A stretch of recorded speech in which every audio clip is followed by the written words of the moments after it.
آب زمزم پینے کا مقصد۔ حمیدی کہتے ہیں کہ ہم سفیان بن عیینہ کی خدمت میں حاضر تھے۔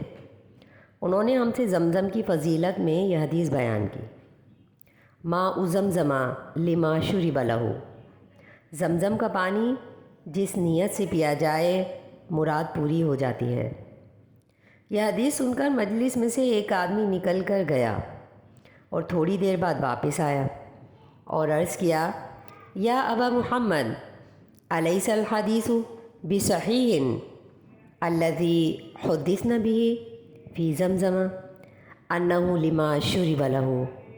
اے ابو محمد، آب زمزم کے بارے میں جو حدیث ہم سے بیان کی گئی ہے کہ جس نیت سے پیا جائے وہ نیت پوری ہوتی ہے، کیا یہ حدیث صحیح نہیں ہے؟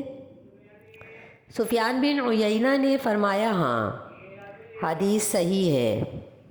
اس نے کہا، انی قد شربت الآن دلوا من زمزم علی ان تحدثنی بمئۃ حدیث۔ ابھی میں نے ایک ڈول آب زمزم نوش کیا ہے اور نیت دل میں یہ رکھی تھی کہ آپ مجھ سے 100 حدیثیں بیان کریں گے۔ سفیان بن عیینہ نے فرمایا، بیٹھو، میں تمہاری مراد پوری کرتا ہوں۔ چنانچہ انہوں نے اسی وقت 100 احادیث بیان کر دی۔ ابن جوزی کتاب الاذکیاء صفحہ نمبر 138۔